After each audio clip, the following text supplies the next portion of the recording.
Hello and welcome to Curiosity Taught the Cat. I'm Jack. I'm Julia. What are we talking about today? Today we are talking about the lamprey. And before I begin the slideshow, I want to do another warning for this. So this is the month of October. We are doing spookier creatures, as you saw last week, and this week is no different.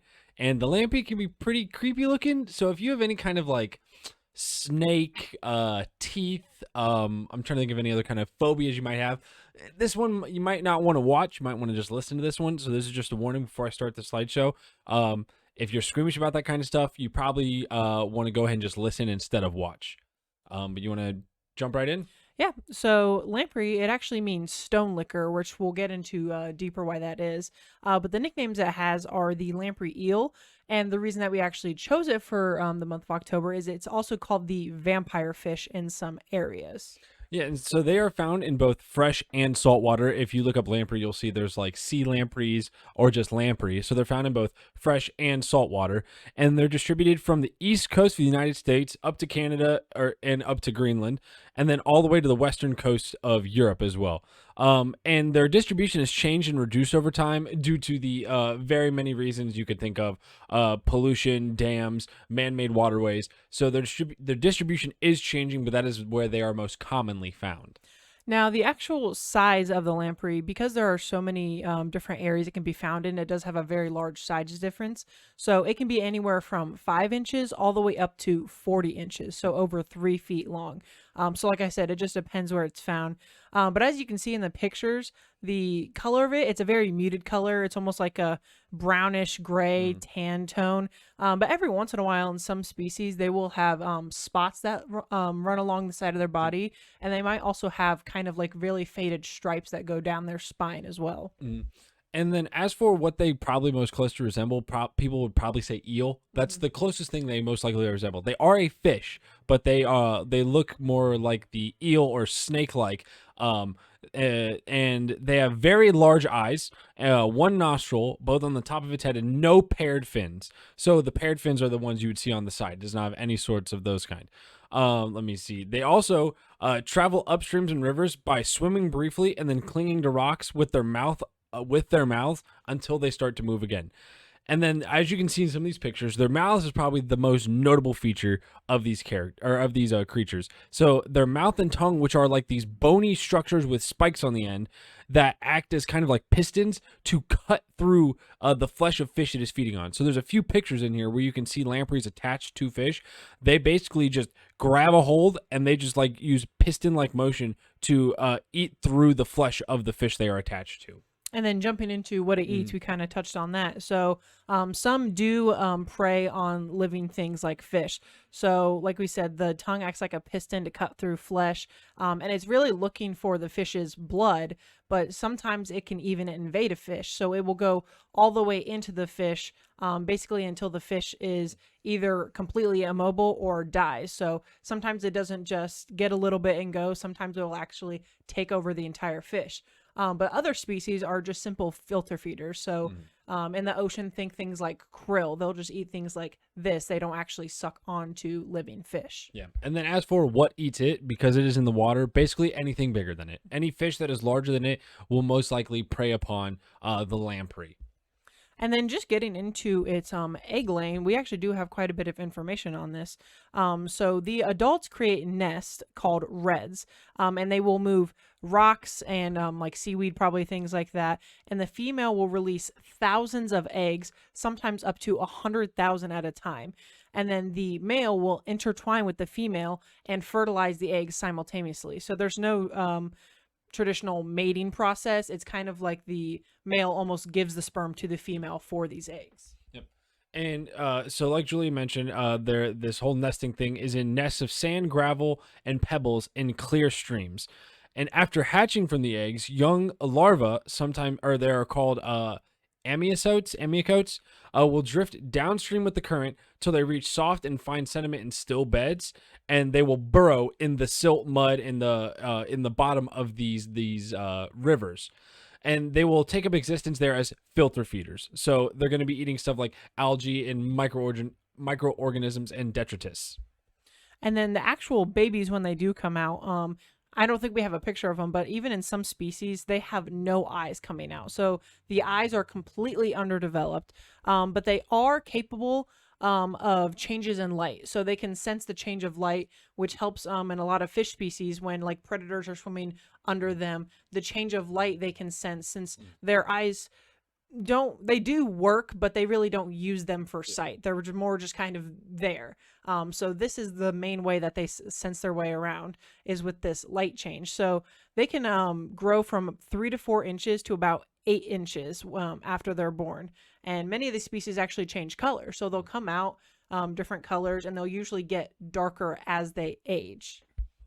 And then, so Julia kind of mentioned the whole photosensitivity thing that goes on with their eyes. Well, they also have a photoreceptors in their skin, so these light sensitive cells, and most of them will be concentrated in the tail, and that helps them to stay buried when they are young. And they will spend up to 8 years as amniocoats. So these filter feeder that keep themselves buried, they'll stay like that for up to 8 years. While species such as the Arctic lamprey may only spend 1 to 2 years in this state prior to undergoing a metamorphosis of sorts, which generally lasts between 3 to 4 months. And this can all vary between species. And while metamorphizing, they do not eat at all. And then as for lifespan, most lampreys will spawn and reproduce and die shortly after this. That's basically their entire life. And so they usually live about up to 8 years old. And then getting into its population size, it is unknown the exact numbers of them just due to its vast spread of population. There's no way of pinpointing, and because of the multiple different species. But they are most likely doing just fine. As long as there are fish in the water, they're pretty much doing fine. There's no like predators that single out lampreys or anything like that. So they're most likely just doing as good as they can at the moment. Yep. And we kind of mentioned earlier about when talking about the distribution, but their biggest threats are going to be stuff like water pollution, climate change, and man-made structures in the water, which can throw off their breeding habits, can throw off the food supply, that sort of thing. And as for conservation, there's not really any conservation going on for lampreys. And actually, quite the opposite in some cases. Some places, lampreys are considered parasites due to their invasiveness in things such as lakes and rivers, and they can destroy fish populations. So right now in the Great Lakes in the United States, there's a problem with lampreys just absolutely destroying fish populations there. And then just jumping into the fun facts that we have on them. I mentioned earlier that there's a lot of species. There's actually 38 species alive today of the lamprey, and 5 species are actually extinct. So there are multiple different species that are spread out across this vast area. Yep. And the lamprey has been extensively studied because its relatively simple brain is thought in many respects to reflect the brain structure of early vertebrate ancestors. So we can get kind of a glimpse into the past, studying the lamprey's brain, about how other organisms, ancient organisms, might have behaved and what their brain structure might have looked like. And then jumping into just more research we've done on them, there have been studies, and there's actually been a study where they took the spinal cord transection out of a sea lamprey, and it made a full recovery. There's been other things done, like another trait is they can delete several genes in their body, and it's actually about 20% of their DNA, which are vital to the development of the embryo and other things. But these kind of embryos in humans can cause problems later in life, such as cancer. But they can actually delete these genes themselves and, like, once again, have pretty much no difference in their bodies. So their bodies and the way they work is kind of a scientific gold mine, if you will, because there are so many different things we can learn from these lampreys. Yep.